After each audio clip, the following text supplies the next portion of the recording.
जो चेस होती है उसकी सबसे खास बात क्या होती है कि आप चाल चलते हो, बट आप अपनी टीम के मेंबर्स, मतलब अपनी जो टीम होती है उनको कभी नहीं काटते। तो इसी तरह से लाइफ में भी हम compete कर रहे हैं तो हम उन लोगों से compete करें जो हमारे सामने हैं, राइट। अपने जो हमारे लोग हैं जो हमें सपोर्ट करते हैं उनसे कभी हम उनके अगेंस्ट कोई चाल नहीं चल सकते। Let's give big hand for him.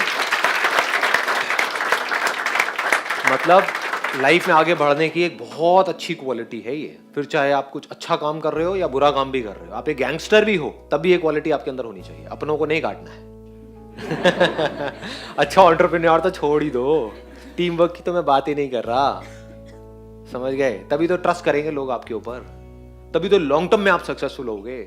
सोच ही छोटी होगी, 2 कौड़ी की होगी, तो आप क्या करोगे, सिर्फ अपने बारे में सोचोगे, शॉर्ट टर्म के बारे में सोचोगे कि अभी ये घपला करके मेरे जो वो बंदे जो मेरे पे ब्लाइंडली ट्रस्ट करते हैं उन्हीं को मैं धोखा देके इतना मुझे फायदा हो सकता है, मान लो 10-20 हजार रुपए का फायदा हो सकता है। तो आपने क्या खो दिया, ट्रस्ट खो दिया।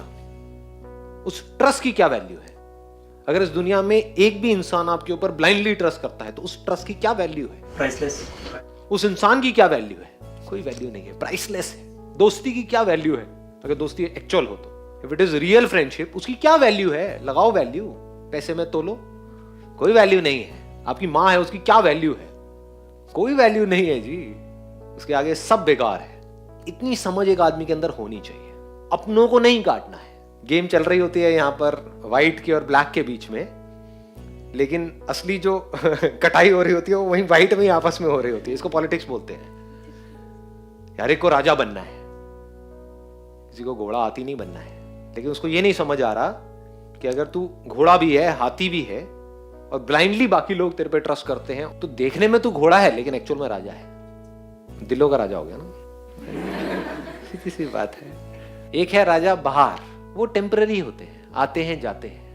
तो आपको देखना है आपको टेम्पररी राजा बनना है या परमानेंट राजा बनना है, इटर्नल राजा, टाइमलेस राजा। या आप चाहे जिंदा हो चाहे मर चुके हो, लेकिन आप राजा थे, राजा हो, राजा ही रहने वाले हो।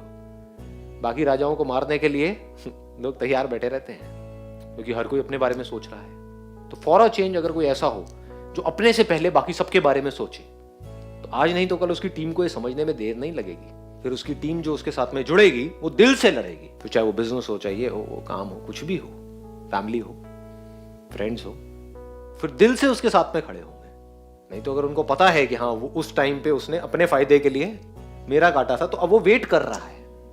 बाहर से दोस्त है, बाहर से फैमिली मेंबर है, बाहर से टीम मेंबर है, बाहर से आपकी कंपनी में है, लेकिन वो वेट कर रहा है कि कब मुझे मौका मिले इसको काट के साइड करूं और मैं इसकी जगह ले लूं। तो आप हमेशा डर में जियोगे। समझ आ रहा है? ज्यादा डीप हो गया है? आ रहा है ना? हाँ, तो ऐसे बनो। यानी कि कौन? जो जेन्युइनली अपनी टीम के बारे में सोचता है। यानी कुछ रणनीति बनानी भी है, कुछ पॉलिटिक्स करनी भी है तो सामने वालों से, अपनी टीम से नहीं। सबको ये भरोसा होना चाहिए कि ये बंदा और कोई भी मुझे धोखा दे सकता है, लेकिन ये नहीं दे सकता। ये मुझे बुरा बोल सकता है लेकिन मेरे बारे में बुरा सोच नहीं सकता। दोनों में फर्क है।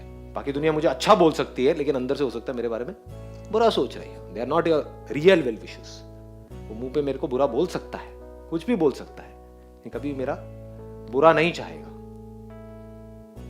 तो इससे एक ट्रस्ट बन जाता है, इससे टीम बन जाती है। और टीम बनने के बाद में जितनी तगड़ी टीम होती है, अंदर से जितनी स्ट्रांग टीम होती है, तो अगर आपकी छोटी टीम भी है तो आगे अगर बहुत बड़ी टीम भी है तो आप उससे भी लड़ सकते हैं।